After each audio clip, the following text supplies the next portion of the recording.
औज़ुबिल्लाहिमिनश्शैतानिर्रजीम बिस्मिल्लाहिर्रहमानिर्रहीम। Welcome to my channel it's all about life. मैं हूं डॉक्टर रिजवान जमाल और आज हम फिर एक नए टॉपिक के साथ आपकी खिदमत में हाजिर हुए हैं। आज का जो हमारा टॉपिक ऑफ डिस्कशन है वो स्ट्रक्चर्स ऑफ प्रोटीन्स के बारे में है।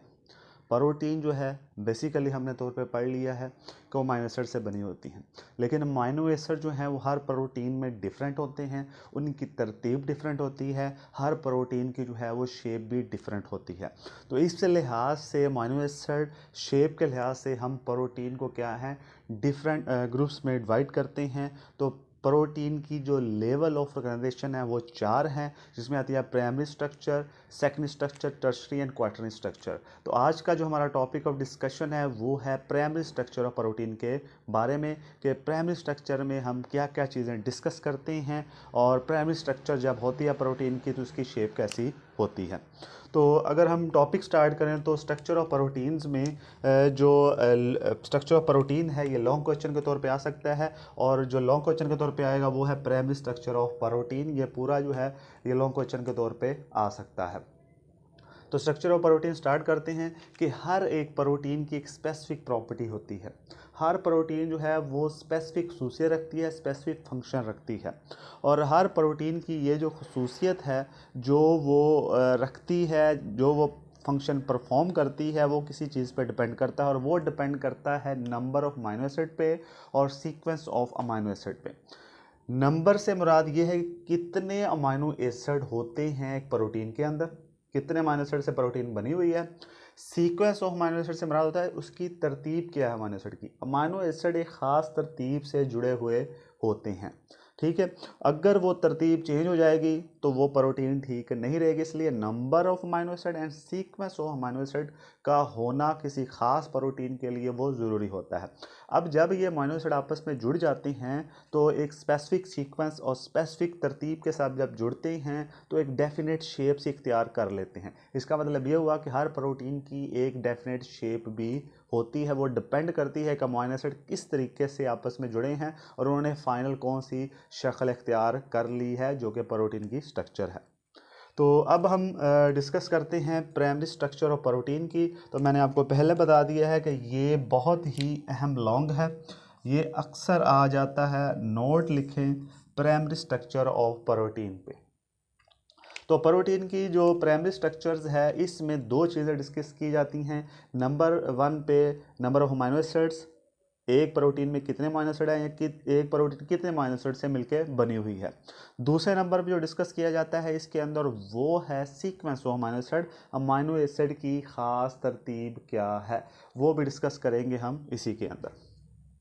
अब ये जो साइंटिस्ट था एक एफ सेंगर, उसने प्रोटीन के अंदर नंबर ऑफ अमाइनो एसिड और सीक्वेंस ऑफ अमाइनो एसिड को नोट किया। इसने 10 ईयर के लिए 10 साल के लिए काम किया। किसके ऊपर काम किया? प्रोटीन की अमाइनो एसिड की सीक्वेंस और उसके नंबर के ऊपर काम किया, और 10 साल के बाद उसकी मेहनत रंग ले आई और उसने बता दिया कि इंसुलिन जो है कि एक प्रोटीन है वो 51 अमाइनो एसिड से मिलकर बनी हुई है, ठीक है। यानी कि नंबर उसने बता दिए कि इंसुलिन जो डायबिटिक के ख़िलाफ़ यूज़ होती है वो प्रोटीन कितने अमाइनो एसिड से मिलकर बनी है? 51 अमाइनो एसिड से मिलकर बनी हुई है। और ये जो 51 अमाइनो एसिड्स हैं ये 2 चेन पे मुश्तमिल होते हैं। एक चेन के अंदर जो नंबर ऑफ अमाइनो एसिड हैं वो हैं 30, और दूसरी जो चेन है उसके अंदर नंबर ऑफ अमाइनो एसिड क्या हैं? 21, ठीक है। दोबारा मैं फिर रिपीट कर रहा हूँ कि जो एफ सेंगर था उसने 10 साल के लिए प्रोटीन के ऊपर काम किया, उसके नंबर जानने के लिए अमाइनो एसिड के, उसकी सीक्वेंस जानने के लिए। तो उसके बाद उसने बताया कि इंसुलिन जो कि एक प्रोटीन है 51 अमाइनो एसिड पे मुश्तमिल होती है, और ये जो 51 अमाइनो एसिड है ये 2 चेन पे मुश्तमिल होते हैं। एक जो चेन होगी उसमें नंबर ऑफ अमाइनो एसिड 30 होंगे, जो दूसरे होंगे उसमें 21 होंगे। दोनों जो हैं आपस में चेन जुड़ी होती हैं बॉन्ड के ज़रिए, जिसका नाम है डाई सल्फाइड बॉन्ड। उसके ज़रिए दोनों जो अमाइनो एसिड की चेन है वो आपस में जुड़ी होती है। इसका मतलब दोनों को मिलाया जाए तो 51 अमाइनो एसिड बन जाता है। इतने अमाइनो एसिड से इंसुलिन बनी हुई होती है। उसके बाद हम बात करते हैं हीमोग्लोबिन की। तो इसने हीमोग्लोबिन के बारे में बताया। इसने बताया कि हीमोग्लोबिन जो है वो 4 चेन पे मुश्तमिल होती है। 4 चेन जो हैं वो अमाइनो एसिड की मिल के आपस में डाइसल्फाइड बॉन्ड के ज़रिए 4 चेन आपस में मिल जाती हैं और बनाती हैं हीमोग्लोबिन ऑक्सीजन कैरिंग प्रोटीन, जो कि ब्लड के अंदर पाई जाती है। लास्ट टॉपिक के अंदर हमने इसके फंक्शन के बारे में डिस्कस किया था। अच्छा, अब 4 चेन में से 2 चेन अल्फा चेन है और 2 बीटा चेन है। 2 अल्फा चेन 2 बीटा चेन, यानी कि टोटल होगी 4 चेन। अब ईच अल्फा चेन, ईच मतलब एक अल्फा चेन के अंदर 141 अमीनो एसिड होते हैं और ईच बीटा चेन के अंदर कितने होते हैं? 146 अमीनो एसिड होते हैं। ईच से मुराद ये है, मैंने बताया 2 अल्फा चेन है, ईच से मुराद ही कि हर अल्फा चेन में, जिस तरह एक अल्फा चेन है तो उसमें 141 है, एक अल्फा चेन है दूसरी और उसमें भी 141 है, यानी कि 2 अल्फा चेन में total number of amino acid हो गए 282 अमीनो एसिड। ठीक है। अच्छा, उसके बाद अगर हम बीटा चेन की बात करें तो 2 बीटा चेन है। Each beta chain contain 141 amino acid. ठीक है, यानी कि एक बीटा चेन में 141 होंगे, इस तरीके से दूसरी बीटा चेन में भी 141 होंगे, टोटल हो जाएंगे 292। अब 292 और 282 को मिलाया जाए तो ये ऑलमोस्ट बन जाते हैं 574 अमीनो एसिड। इसका मतलब ये हुआ कि जो हीमोग्लोबिन है, जो कि हमारे ब्लड में पाई जाने वाली प्रोटीन है, वो टोटल 574 अमीनो एसिड से मिलके बनी हुई होती है। अब ये जो प्रोटीन का साइज़ है, ये कौन सी चीज़ डिसाइड करती है? तो प्रोटीन कितनी बड़ी है उसका साइज जो डिपेंड करता है वो नंबर ऑफ अमीनो एसिड पे और टाइप ऑफ अमीनो एसिड पे डिपेंड करता है। कौन से टाइप के अमीनो एसिड आपस में मिले हुए हैं और कितने मिले हुए हैं, ये बताते हैं हमें किसके बारे में? हमें प्राइमरी स्ट्रक्चर के बारे में, और बताते हैं कि प्रोटीन का साइज़ क्या होगा। आप नीचे आप डायग्राम में दे सकते हैं कि जो प्रोटीन है ये प्लेन प्रोटीन बनाई गई, जिसको हम फाइब्रस प्रोटीन भी कह सकते हैं। ये प्राइमरी स्ट्रक्चर ऑफ प्रोटीन है।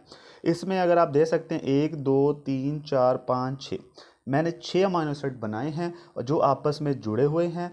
और लास्ट टॉपिक के अंदर हम ये पहले डिस्कस कर चुके हैं कि 2 अमीनो एसिड के दरमियान में जो बॉन्ड होता है उसको हम कहते हैं पेप्टाइड बॉन्ड। ठीक है, तो 2 अमीनो एसिड आप में पेप्टाइड बॉन्ड के जरिए जुड़े हैं। इस तरीके से काफ़ी ज़्यादा मिक़दार में अमीनो एसिड आपस में जुड़े हुए हैं। अब इसमें हम बता सकते हैं कि A1 जो है उसके बाद A2 आना चाहिए, A3 आना चाहिए, A4 आना चाहिए, A5 आना चाहिए, A6 आना चाहिए। मतलब ये हुआ कि ये इसकी एक ख़ास तरतीब है। ठीक है, और मैंने बता दिया जनरली एक एग्जांपल के तौर पे कि ये जो मैंने प्रोटीन बनाई है ये 6 अमीनो एसिड में मुश्तमिल है और इसकी सीक्वेंस क्या है कि A1 अमीनो एसिड के बाद A2 आना चाहिए, फिर A3 आना चाहिए, फिर A4, A5, फिर A6 आना चाहिए। मतलब ये एक ख़ास तरतीब है। तो इसका मतलब ये है, ये प्राइमरी स्ट्रक्चर ऑफ प्रोटीन है जो कि हमें नंबर ऑफ अमीनो एसिड के बारे में बताती है और सीक्वेंस ऑफ अमीनो एसिड के बारे में बताती है। ये भी एक केराटिन प्रोटीन है, ये फाइब्रस प्रोटीन है जो कि हमारे हेयर्स के अंदर पाई जाती है। नेक्स्ट टॉपिक के अंदर हम डिस्कस करेंगे कि जो केराटिन प्रोटीन है ये कौन सी प्रोटीन है। एक फाइब्रस यानी फाइबर की तरह एक प्रोटीन ये होती है। उसके बाद नेक्स्ट हम बात करें कि हमारी बॉडी के अंदर, इंसान की बॉडी के अंदर जो सेल है उसमें कितनी टाइप की जो प्रोटीन पाई जाती हैं। तो 10 के डिफरेंट टाइप की प्रोटीन्स पाई जाती हैं। ज़ाहिरी बात है जो डिफरेंट टाइप की प्रोटीन्स हैं, हर एक प्रोटीन के अंदर अमीनो एसिड की जो सीक्वेंस है वो भी यूनिक होगी, मुख्तलिफ होगी, और नंबर ऑफ अमीनो एसिड भी क्या होंगे, हर एक में डिफरेंट होंगे। अब अमीनो एसिड के नंबर और उनकी सीक्वेंस जो है वो किस पर डिपेंड करती है? वो डिपेंड करती है न्यूक्लियोटाइड की सीक्वेंस के ऊपर जो कि डीएनए में होते हैं। अगर आपको एक जनरल सी मैं चीज़ बताऊं तो आपने ये कहीं ना कहीं स्टडी किया होगा कि एक चीज़ होती है ट्रांसक्रिप्शन,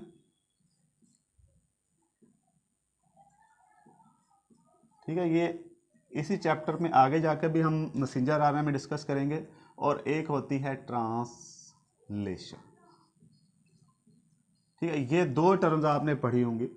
डीएनए से मैसेंजर आरएनए का बन जाना ट्रांसक्रिप्शन कहलाता है।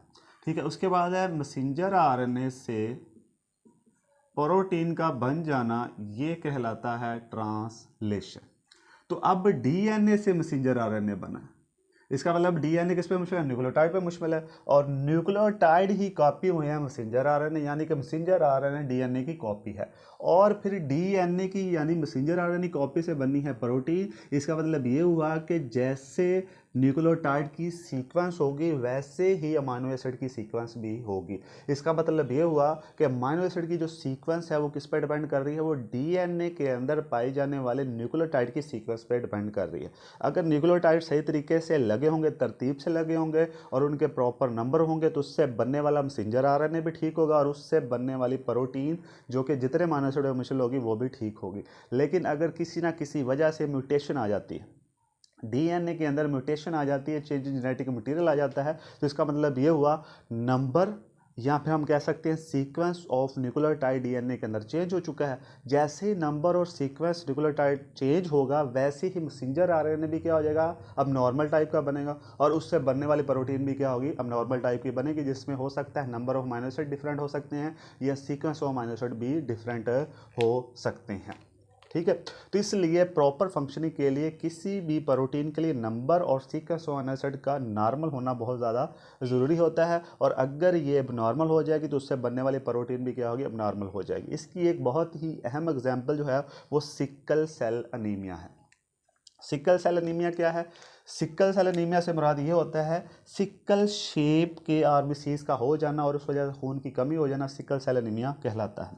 नॉर्मल तौर पे अगर मैं आपको बताऊं तो हमारा जो आरबीसीज हैं ये बाइकनकेव होते हैं, ऑलमोस्ट आप कह लें बैलवी शक्ल के होते हैं, बाइकनकेव हमारे आरबीसीज होते हैं। लेकिन सिकल सेल अनीमिया में इनकी शेप जो है ये सिकल जैसी हो जाती है। ठीक है, इस तरीके की ये शेप हो जाएगी। अब आरबीसीज पहले नॉर्मल तौर पे ऐसे थे, लेकिन एक अमाइनो एसिड की चेंज हो जाने की वजह से अब होता क्या है कि नॉर्मल तौर पे जो हमारी हीमोग्लोबिन में बीटा चेन है, बीटा चेन में नंबर ऑफ अमाइनो एसिड की सीक्वेंस होती है। ठीक है, जिसमें हम कह सकते हैं proline, leucine, isoleucine, glutamic acid. छठे नंबर पे आता है ग्लूटामिक एसिड। ग्लूटामिक एसिड अगर नॉर्मली लगा होगा तो हीमोग्लोबिन नॉर्मल होगी और हीमोग्लोबिन नॉर्मल का काम होता है ऑक्सीजन को कैरी करना।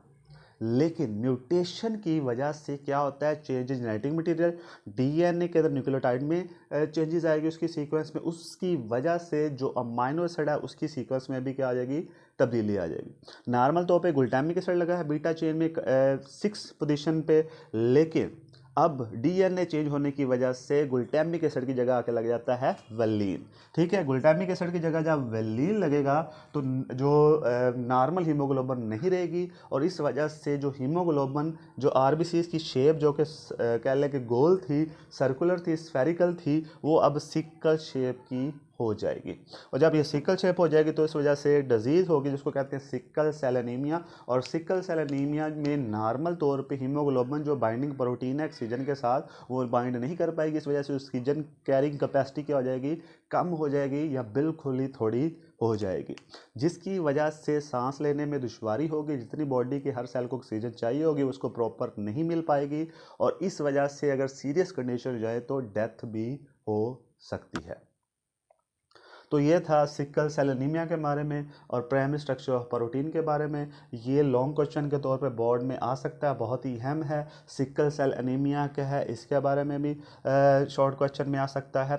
इसके साथ साथ इसमें से बहुत सारे एमसीक्यूज आ सकते हैं, जिस तरह ये बीटा चेन में कितने होते हैं, अल्फा चेन में कितने होते हैं अमाइनो एसिड, टोटल कितने अमाइनो एसिड होते हैं। ठीक है, और इसी तरीके से जो है वो एफ सेंजर के वर्क के बारे में भी आ सकता है।